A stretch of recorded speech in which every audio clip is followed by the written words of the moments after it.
Ma ogtahay in murugada iyo niyad-jabka iyo daalkuba ay yihiin xaalado qofka bani'aadamka la soo darsa?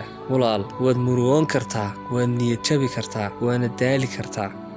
Laakiin muhiimaddu ma aha inaad adigu quusato ama aad isdhiibto ama aad yuusto oo aad meelaha ka catowdo.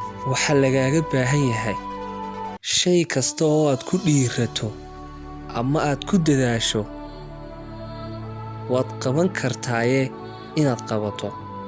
Waxaan kugula talinayaa shay kasta, wax kasta oo aad u hamuun qabto oo aad u heelan tahay waad gaadhaysaa hadday kaa go'an tahay inaad ku guulaysato ama aad ku dhaqaaqdo hanka aad adigu leedahay.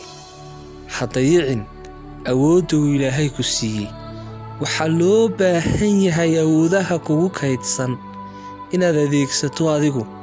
Waxaa laga yaabaa in mar kasta niyadaada ku jirto wax qabso, gaadh. Laakiin waxaa jira caqabado kaa hor imanaya oo kugu gadaaman, ku cidhiidhinaya, kuu diidaya inaad nolosha aad gaadho himilada aad leedahay. Walaal, ku dhiiranow, yaani kaa hor joogsan caqabadahaasi.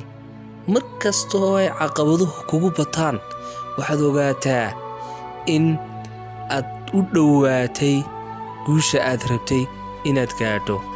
Ha quusanin, ha cabsanin, ku adkow inaad qabato waxaad niyadaada ku hayso. Ha ku qancin khiyaalka ay maskaxdaada ku siinayso.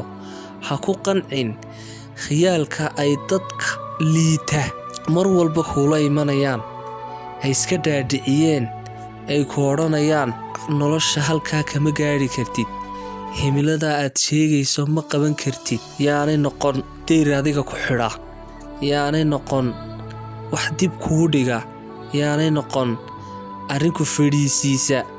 Ha noqoto waxa keliyaata iyo halka aad ka shidaal qaadanayso ee aad uga dhaqaaqayso hanka aad leedahay, himilada aad leedahay. Ku dhiiranow, ku adkow hanka niyadaada ku jira. Shay kasta maskaxdaada ku qabato, ku dadaal in aad qabato markaaad niyadda ku hayso. Ha dib dhiganin oo ha quusanin, hana murugoonin. Mar kasta ku qabo inaad tahay ka guulaysanaya.